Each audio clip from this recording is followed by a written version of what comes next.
Matapos ang mahigit 100 taon, si Pope Francis ang unang Santo Papa na ihihimlay sa labas ng Vatican. At sa ngayon, nasa loob siya ng St. Peter's Basilica kung saan libo-libo ang pumipila para makapagpaalam sa People's Pope. At saksila, si Vicky Morales. Vicky? Yes, Pia, kung kahapon, lamig ng gabi ang ininda ng mga nasa pila, ay ngayon naman tirik na araw ang kanilang pinagtiyagaan para lang masulyapan si Pope Francis sa huling pagkakataon. Narito po ang aking report. Hindi naging hadlang ang ginaw sa gabi, ang ilang oras na pagtayo sa pila, at ang mahigpit na security check para sa mga debotong nais masilayan sa huling pagkakataon si Pope Francis. Ito po yung eksena sa labas ng St. Peter's Basilica. Maghahating gabi na pero libo-libo pa rin ang mga nakapila.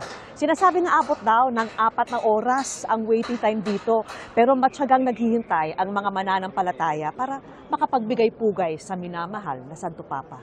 Ang ilan nagkwekwentuhan, ang iba nagdarasal o tahimik lang na nagmamasid.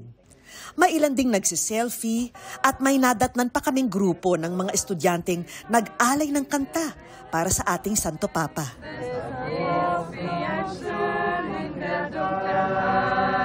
What country are you from? Italia. Italia. What country? What country are you from?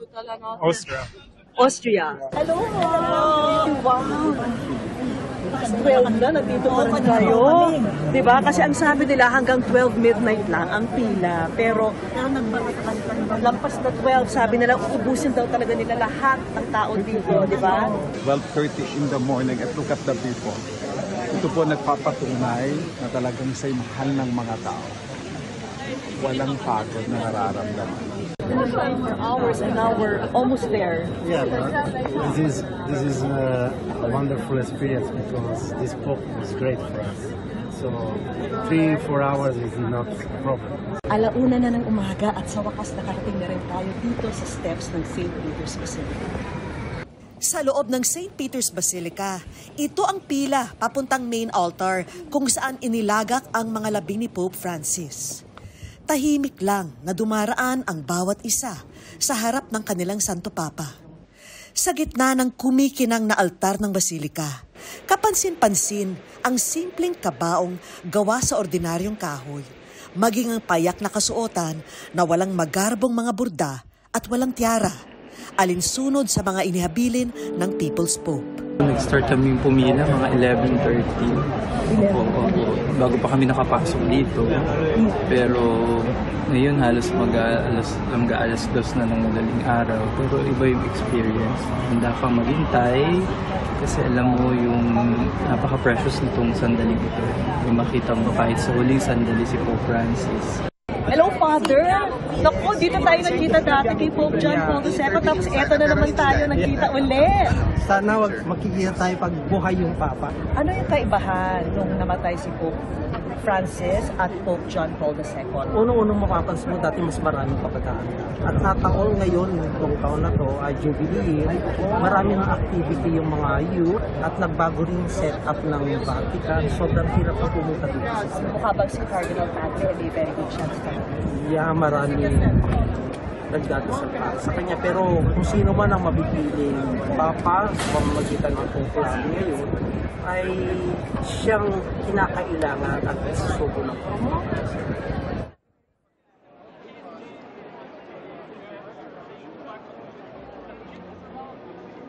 Yes, Pia. Sa ngayon, nakikita natin, no, puspusan na ang paghahanda ng mga security preparations at lahat ng ibang detalye para nga sa funeral mass ng Santo Papa itong darating na Sabado. Nakatayo na itong scaffolding para sa iba't ibang miyembro ng media mula sa iba't ibang panig ng bansa at mundo na pupunta rito para mag-cover na nga ng kanilang mga head of state. Nakapwesto na rin yung mga upuan na gagamitin itong mga head of state at maging mga leader ng simbahan. Nagkalat na rin itong mga LED screen para masubaybayan ng mga mananampalataya itong mga kaganapan dito sa St. Peter's Basilica. Nakapwesto na rin itong altar na gagamitin nga sa final mass ni Pope Francis. At kung makikita natin, no, itong buong plaza ay punong-puno pa rin ng mga tao. Nakikita natin meron pang yung mga puting tent. At ang nandyan sa mga tent na yan ay itong mga paramedics na handang magbigay ng paunang lunas, no, sa mga mangangailangan nito. Pia, sa darating na Biyernes, no, ito na yung last day ng public viewing. Hanggang 7 p.m. na lang gagawin ang public viewing para nga makapaghanda sa susunod na araw. Ito yung final rites ni Pope Francis. Pia. Vicky, nakakatuwa na nakita mo muli si Father na huli mong nakita nung ikaw ay nagpunta dyan sa nakaraang coverage sa Vatican at nakakatuwa na makita mo siya ulit, ano? Pero meron ka rin bang mga iba pang mga nakilala na hanggang ngayon mga Pilipinong dumarating? Kasi nga kanina napakita mo yung mga galing sa iba't ibang bansa, pati na yung mga ilang Pilipino, pero gaya nga ng sinabi mo, walang patid naman yung pagpila ng mga deboto na nais magbigay ng respeto kay Pope Francis. Yes, Pia, alam mong napansin ko rito, no? Siyempre, yung parati nilang sinasabi, mapagumbaba si Pope Francis, napakabait na tao, pero yung talagang tumatak sa isipan ko rito, wala ni isang reklamo akong narinig mula sa mga taong pumila ng 4 na oras o higit pa. Di ba tayo usually, ang init naman, ang stricto naman ng security, marami tayong mga ganyang angal, pero dito wala ni isa akong narinig na reklamo mula sa mga nakapila. Siguro refleksyon din ito ng naging pamumuno ni Pope Francis na isang mapakumbabang tao at talagang pantay-pantay ang tingin niya sa mga tao. Pia. At sa lagay na yan, Vicky, talagang tumatagal sila ng mahigit 2 oras on the average para lang makapasok mula sa labas hanggang sa loob ng St. Peter's Basilica? Yes, Pia, talagang yung iba 3 oras, yung iba 4 na oras, hindi natin alam mamaya o siguro sa Biyernes, no, baka talagang mas matagal pa ang hintayan kasi syempre yung mga ibang tao magmamadali na masilayan si Pope Francis sa huling pagkakataon. So titignan natin yan, aantabayanan natin yan, Pia.